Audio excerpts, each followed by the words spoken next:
Hi, and welcome to HCA Talks Health. I'm your host, Zina LaRue, and with me today is the lovely Vicky Barnard.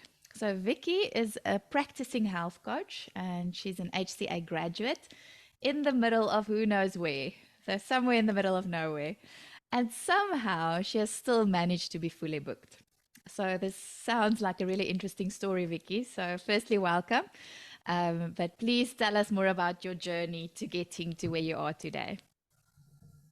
Thanks, Zena, and thank you for having me today. I love this journey, and I love health coaching, and I love your podcast, and well done on that as well. Thank you. So, when I talk about my journey, I had no idea what was waiting for me. I really had no idea. And like you mentioned, I live in the middle of nowhere. I'm surrounded by animals and mountains, so I didn't even think that it was possible to have a practice. I really didn't think it was possible. And you asked how my journey started. So, just as I qualified, I had my first talk. And from that, I got my first paying client. But also, when I started working with my case studies, I just realized the amazing impact health coaching can have on people's lives. And it really filled me. And a lot of my case studies referred clients to me. And before I knew it, I had a business, but it wasn't easy. It didn't fall in my lap. I had to work at it. I had to, put in a lot of effort, a lot of time. But by the next year, I realized I had a business. And Wow. for me, I love our life on the farm. I love the animals. I love working with animals, but I really love people too. And for me, that was a massive change in my life. That Mm. health coaching gave me that opportunity, because if you've ever had a conversation with me, my purpose is a massive deal in my life. Mm. And purpose has got to do with people for me. And being a health coach, that beautifully aligns my purpose with what I do. So Mm. for me, it's just so enriched my life. And I'm so Mm. grateful, that Lovely. that's happened in health coaching. So, how do Yeah. you make it work over there? I'm curious. So, I guess you don't see people in person. Do you see them online? Yes, all my clients I see online, one on one. And so uh, can I tell you a little bit about my day, how that works? Please, So please. depends on the season on the farm, whether it's calving season or mating season or whatever season it is. So, and then it depends whether I start 5:15 in the mornings or 7 in the mornings. But what I usually do is I start the day with the farming stuff, because I'm still involved with a farm. But then usually around about 11 o'clock, or sometimes in the afternoons, I will see my health coaching clients. And one day a week, I see clients for the whole day. So I have to fit in, two aspects of my life to make it work. And that's the beauty of health coaching, is that you can do it the way you want to do it. And it is a flexible career to have. Yes. So Wow. No, that's amazing. And I know that you also do talks, right? So, you don't only see clients, but also do talks. So, maybe you can tell us a little bit more about that and how you get them lined up in the middle of nowhere. okay, well, with talks, I do my talks in person. I don't do that online. And I just love the energy of a talk. I love it to do it. And my talks are basically, or most of my talks are giving one talk, and then people book a talk from being at the talk. So a lot of that is just somebody being in the audience and saying, I want you to come and do a talk. And my talks are always about somehow investing in your health. Mm. So whether it is your sleep or your energy or your food or planning or stress, it's not got to do with money. It's that investing in your health. So it's Mm. always, aligned with that. And for me, it is important that somebody leaves a talk and goes home, that they've got some action, that they Mm. don't feel, oh, we've had this lovely talk now and we're all gung-ho motivated, but what now? Because I've listened to talks and I'm very motivated, and I get into the car, and by the time I get home, it's just flat. And I don't want talks to be like that. I want Mm. people to go home, take action, and do something. Absolutely. I think that's what health coaching is all about, to bridge the gap between thinking about doing something and actually implementing it, right? So if you can even be able to do that with your talks, I think that's lovely. That's the aim with our one-on-one sessions as well, but with talks, I think that's fantastic. So what made you decide to study health coaching of all things? No, well, that that just happened. That just happened. So, if I can give you a bit of background about my own health journey, if that's all Yes, right. So, yes. I've always been very into health. I did a lot of competitive running when I was at school and at university. So, from a very young age, I was given eating plans before big events. So, I've always been aware of health, aware of eating healthy food. Um, so yes, that was always the case. And now my dog's scratching on the door, Oh, Zena. sure. So No, that's don't always. worry. Oh, sorry. That's part of my coaching. Always dogs. Oh, Sorry, I love it. sorry. Yeah. So I've always been aware of my health. It's always been like I've never had a massive unhealthy lifestyle. Sorry, Bentley. And in 2009. My father got diagnosed, or he died actually, from polycystic kidney disease. Oh, I'm sorry. And my paternal grandmother also had polycystic kidney disease. Mm. So when that happened, the doctor said, listen, this is a genetic disease. Myself and my siblings, we all had to be tested. Oof. But I wasn't worried because I was fit. I was eating healthy food. I was not overweight. I've never smoked. I've never even had a McDonald's burger. So I wasn't worried because I was healthy. Yeah. But then they did the scans and it turned out I had a cyst on my Oh, kidneys and wow. not my siblings. Mm. And but that happened, and I was given you're not going to live beyond this age. And that wasn't that big a deal to me. The big deal to me was that the time I had, that had to be the best time I could have, in Mm. this body I was given. Mm. So I saw this thing. So I was already into health, but then I said to the doctor, but I'm not overweight, but I had this fear and I'm not unhealthy. And he said, sorry, it's your genes. It's what's going to happen. And I just know there has to be something more. And I really went into health and eating and doing whatever I could do to make this body as healthy as I could. And yeah, now I'm in even better health. But then, so I've always been interested in health coaching. Yeah. And then this course, I just read an ad about, HCA, and I thought, oh well, I like anything about health, so let me do this. And I did the course, but I had no idea how it would enrich my life. It's yes, maybe my own health was I was in good health, but just as a person, the growth, it was just amazing. And it was just fell in my lap. And Mm. yeah, I did it. Wonderful. Yeah. Loved it. But I love what you're saying about really making the best of the time that you've got, right? And so I think often when it comes to health, it's not necessarily about, we don't necessarily want to live as long as possible, but we want the quality of life. And that's important. Even if we have a few years or many years, we want it to be the best that it could possibly be in the body that we've got. So I love that approach. And I guess that is also the tone or the inspiration that you use with clients as well, helping them to be able to achieve their best life and their best health possible. So I know that you work quite often with clients who wants to improve energy. So this is a bit of a focus in your practice, right? And obviously, when it comes to energy, our sleep kind of matters.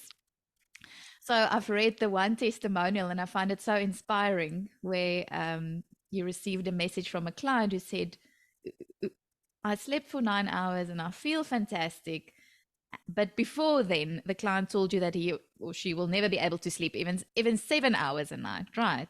So just within a few weeks into the program, they reported this amazing improvement.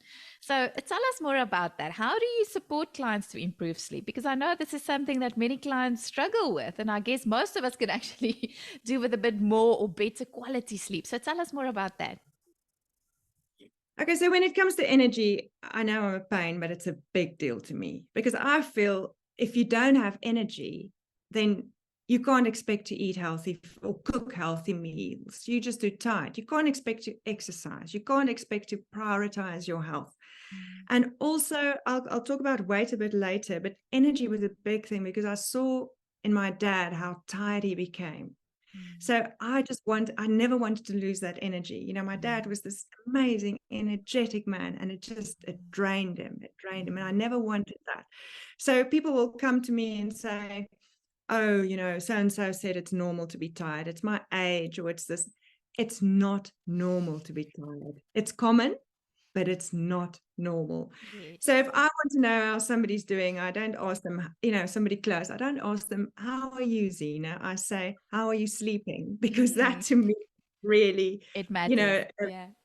it's our hormones, our immune system, our skin, the stress levels, everything, our weight. I mean, if we don't sleep, we eat more, we're not, you know, full, all those things. But when it comes to supporting people with sleep, I sometimes do video calls and I'm in their rooms and they show me what's going on and I'm like, oh, it will be that or something. But basically, I start in the mornings. You know, I often have clients and I like the first thing you do, you open up your windows, you open up your curtains and you get that first sunlight. Because what do? Get into our cars, we put our sunglasses on and we drive.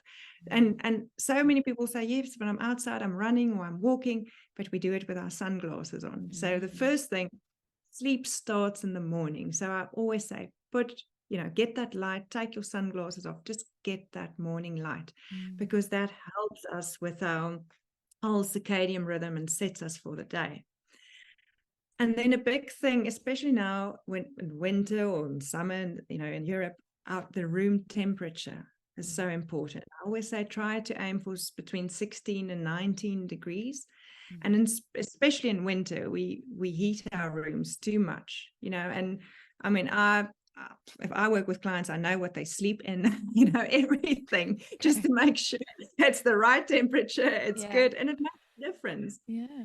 And then another big one is not eating 2 to 3 hours before sleep, before you go to bed, because your body needs to stop digesting food. So you don't want that to happen while you're sleeping. And then some people will get back from work and do their things and then they will go exercising. It's like, no. You don't want to raise your heart rate or be wired, you know, exercise a little bit earlier. And then lights. And that's where I come in with video calls and things. You know, we put on all these lights at night.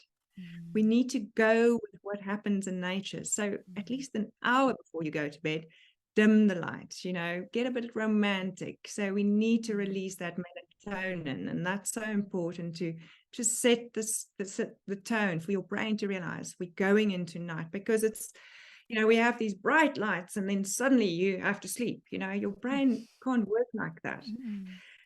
And then, of course, caffeine, not in the afternoons and evenings. And people will say, oh, it does nothing to me. But then I'm like, yeah, do you wake up around about 12 or 1? Yes. And okay, you might fall asleep. Yes. So it's a big one for people. It's a difficult one. And then screen time. You know, we struggle with screen time, but you were talking about that testimonial. So when I work with clients, I'll challenge them. I'll say, okay, we've got a deal, 3 nights without a phone, like 2 hours before bed. And if it doesn't work after 3 nights, you can have your phone back. And then they will send a message, for example, at 8 o'clock. I've got all these messages in the evenings. I don't look at my phone at night, so I'll see it in the morning. Phone off, phone off, phone off.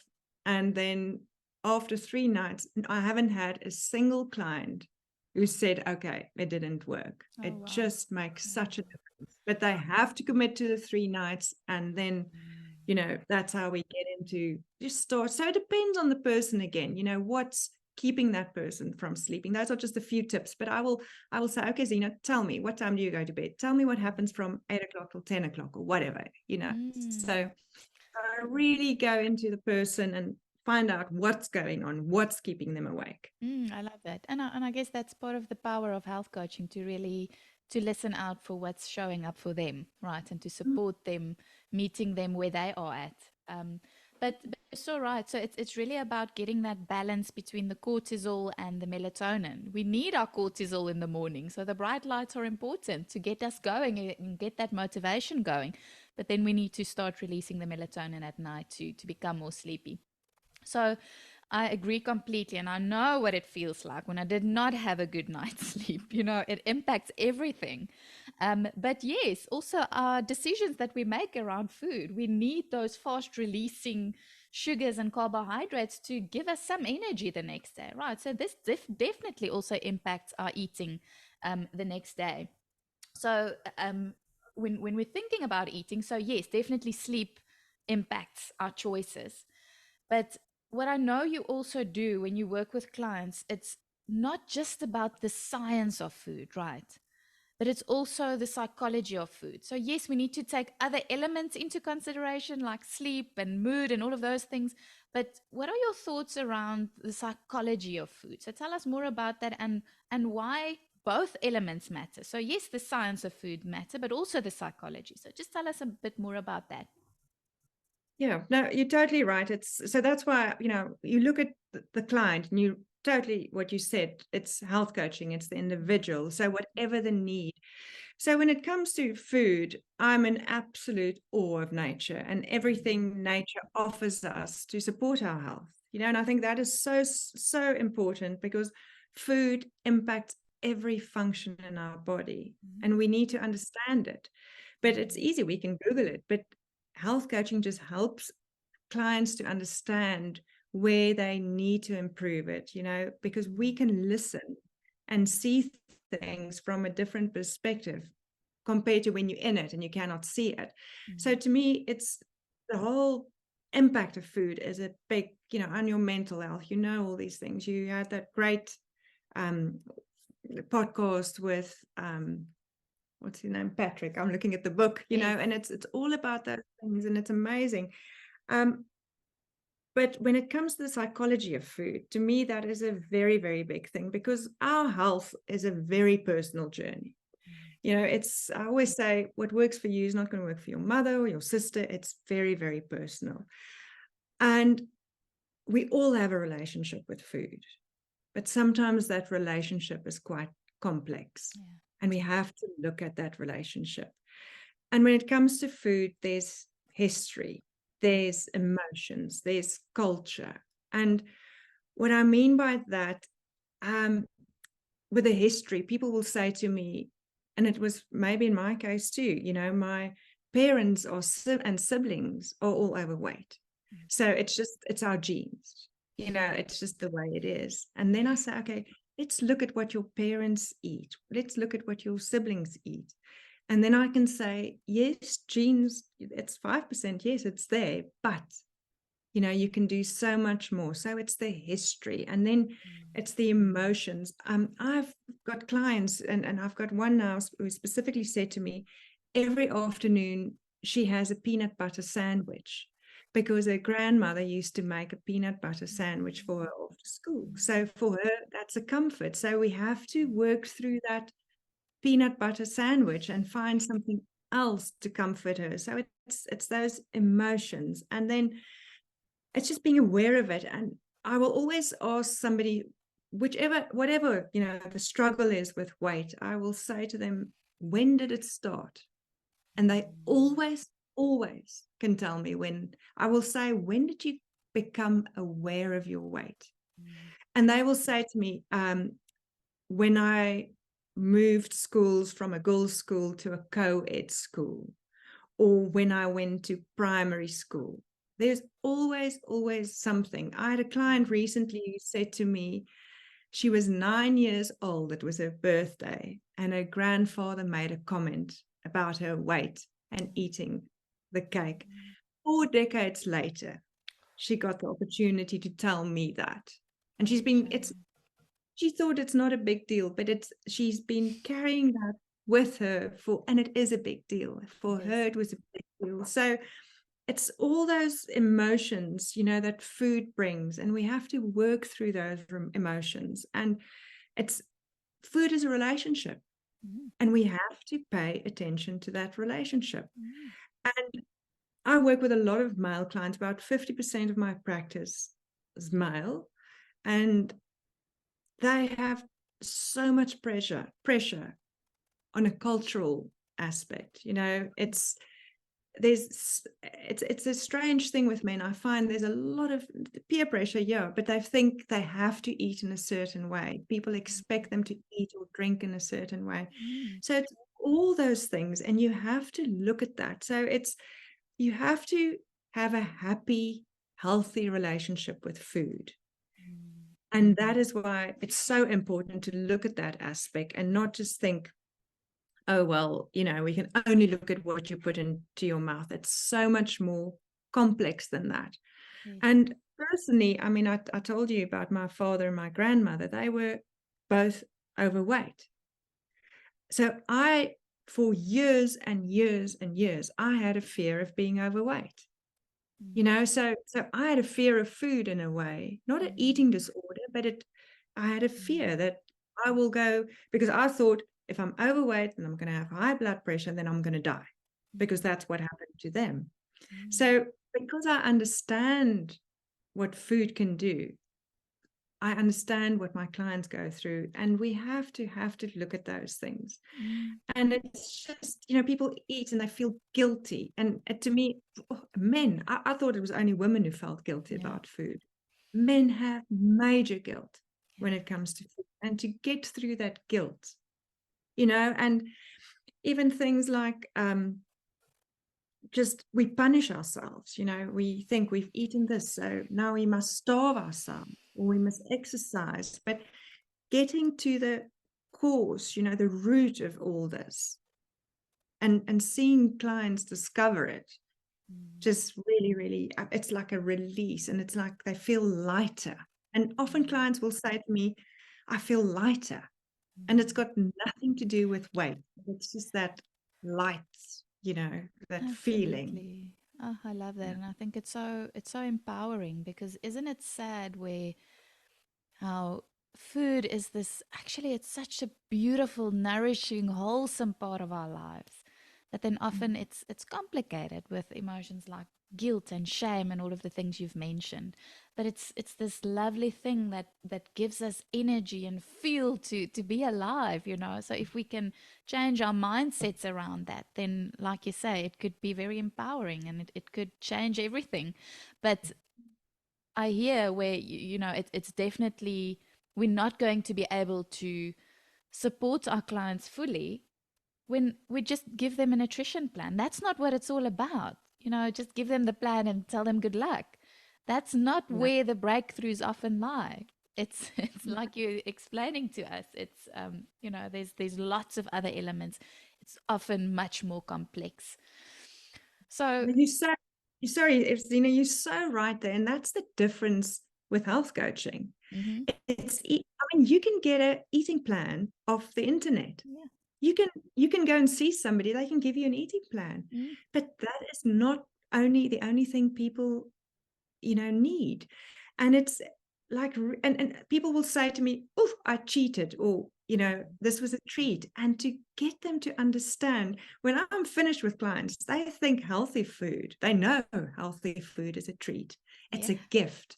yes. And, it's just getting people to understand, but I'm gifting myself, not rewarding.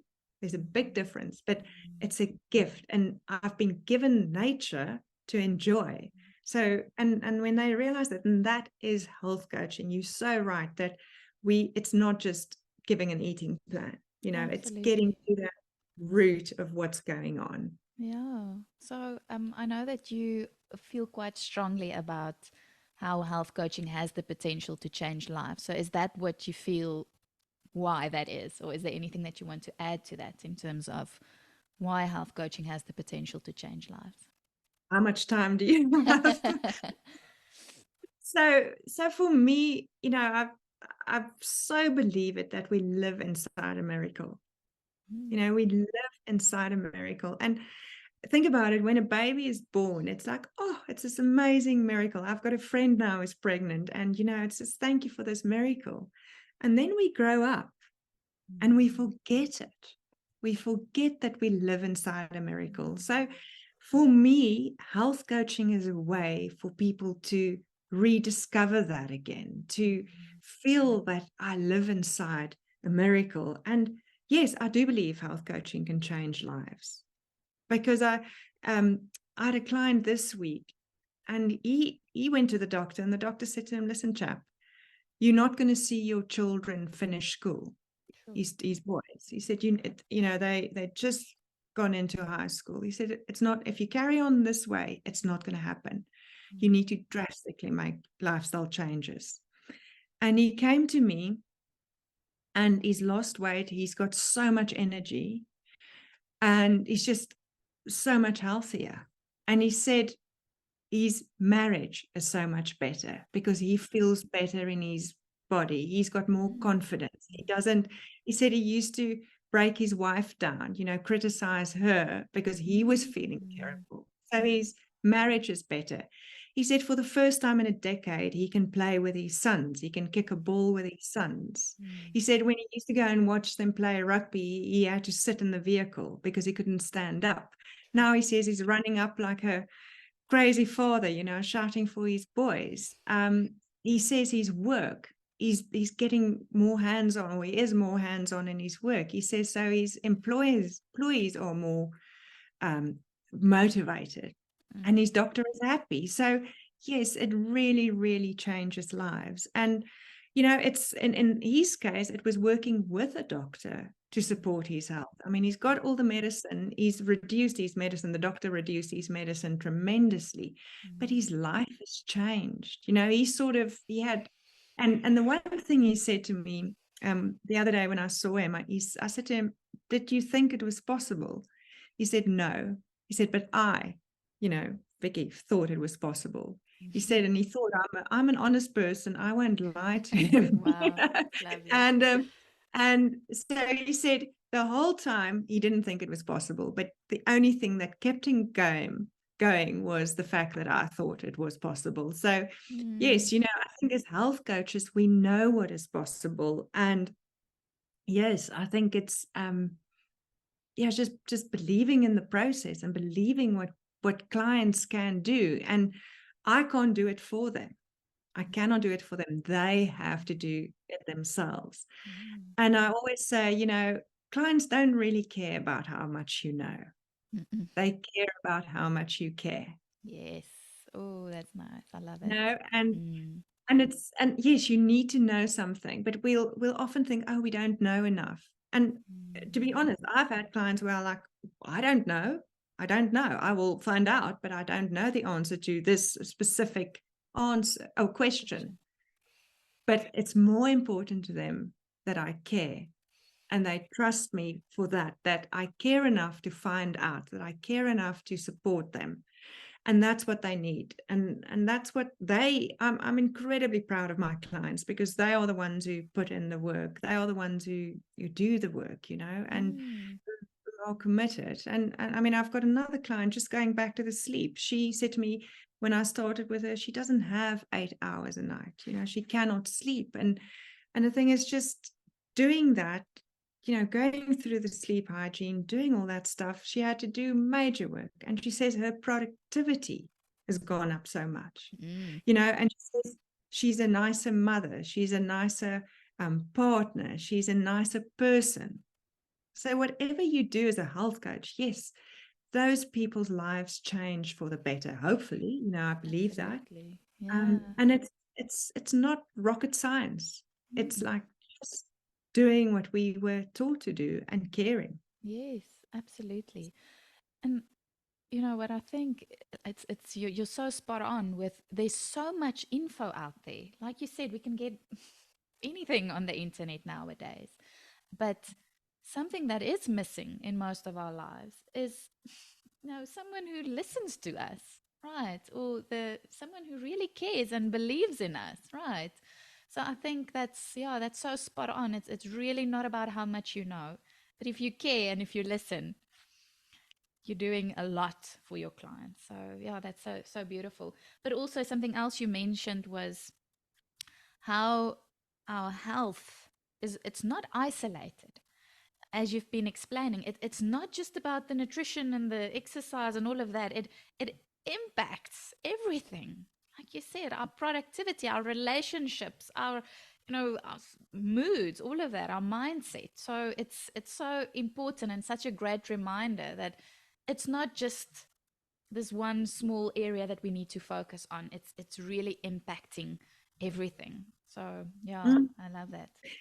Yeah, and that's why I say, it's the greatest investment you can do is when you invest in Mm, your health, because you like I said, my client, she runs a massive business and her productivity has gone up. This mm, client I spoke to now, his business is doing better because mm, he's healthier. mm, And it's the best investment because it just like flows into every area of your life. And mm, it's this gift we given by nature. And even if you think about it, sunlight, exercise, nature, food, it's these amazing gifts we are given. and Water. yeah, and it's free. We've got access to it. We just need to use Exactly. it. Yeah, Exactly. So yeah. it's really just knowing how to use it. And speaking of water, I joked with somebody the other day and I said, yeah, it's quite funny. People pay me to remind them to drink water at times, but it's a small thing. But once, I always say also again, 3 days. First thing when you wake up in the morning, have that water for the energy, and explain to them that you dehydrate overnight, but it's free and it can make you feel so much better. But it's just habits. We've technology and life, we got into these bad habits, and just helping people to create better habits again. And Mm, all got to do with health. And mm, yeah, you're right, it's every aspect of people's lives, mm, are impacted by that. yeah. So I'm just thinking how truly lucky your clients are to have you as a coach. I think it's obviously going to have a huge impact on their lives. So just from a client's perspective, that's a lovely journey to go through. But also thinking about from a practitioner's view, so working as a health coach. So what would you say to someone thinking about studying health coaching? So being in the practitioner's seat. Mhm. Okay, so just to get back to your first comment, I'm just very, very lucky. I've got the most amazing clients I work with. I always say, I don't know why, but I just feel like I hit the jackpot with my clients. I work with incredibly nice people. So I'm just, yeah, I'm just lucky there Well, that I Vicky, get. there's a common denominator there, and that's you. So, I really am. I work with amazing people who enrich my life, and I'm so grateful for that. But to people who are considering to become health coaches, it really is needed. mm, Health coaches are needed. mhm, And you said in the beginning, I live in the middle of nowhere, and I really, really live in the middle of nowhere. If I had to take you outside, you don't see houses, you don't see people, you'll see animals. I mean, sorry, you heard my dogs, but yeah, that's the way, animals get priority. So, yes, you know, the wonder of health coaching, you can do it anywhere. You can reach people. I mean, I see people, I mean, in one day, I once saw people in 4 clients, 3 of them were in the morning, 3 of them were in different countries, mm, so it's amazing what you can do mm, just being a health coach. You can reach people all over the world, mm, so that there are no limits, but it is hard work. I mean, the HCA course is an amazing course, and I would encourage people to do a proper course mm, like the HCA course. mm, It's hard work, it's challenging, but you will get to the other side mm, with such a good qualification. mm, But when it comes to, like being a health coach, I said in the beginning, I talked about my purpose, and I think it's so important that people must be aware of their own purpose, their own vision, their own why. why they're doing it, because that will motivate them and help them to be successful in their business, in their practice or whatever you want to call it. But it's definitely a life-changing career. You talked about changing clients' lives. Yes, it is possible, but it certainly has changed my life in terms of just really opening up the possibilities in terms of my career, but also just meeting the most amazing people. And it's a huge privilege for me to be part of people's journeys. And when I mentioned the lady earlier who on her 9th birthday, was given a grandfather made a comment, for almost 40 years, she's been walking around with it and she's never told anyone. It's a privilege to hear people's stories, but it's an even bigger privilege to see them put in the work, make the effort, have the commitment to change their lives change their lives in a positive way. Yes. They thought it wasn't possible. It's just, this is the way it is. I was born almost tired. I was born overweight. I was born underweight. I was born unhappy. I was born sick. And to see them, for them to see that it is possible. So yes, and that's what health coaching does. So if you are interested in people and in health and in touching people's lives, but don't always know how to do it, health coaching is like the most amazing career to help you to do that. I really see it as a privilege. Absolutely. And yeah, there's so much flexibility around it as well. And you can set up your own practice, your own pace so that it works for you. You don't have to have a set structure. You set it up yourself. So that's what I really also love about it.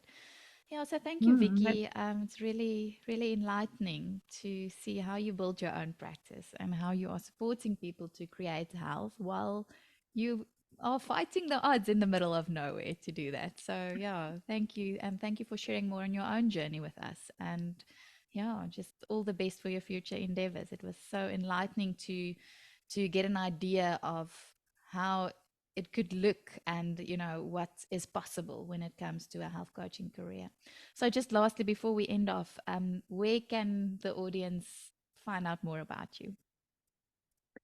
Well, thank you, firstly, Zena, for having me. And I feel I blah, blah, blah, a bit when I start talking about health coaching, because I get so excited about it that I just want to, it's such an amazing process. So I apologize if I was just babbling away some of the time, but it's just, I get so, I get excited about it.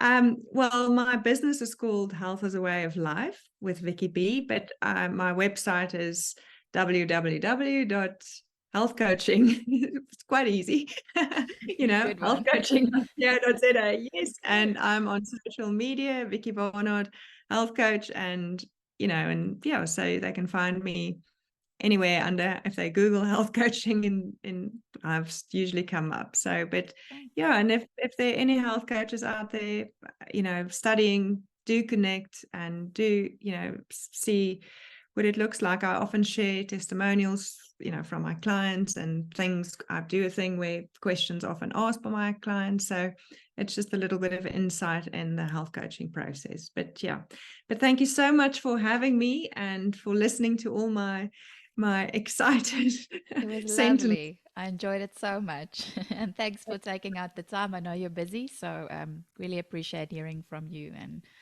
sharing your journey.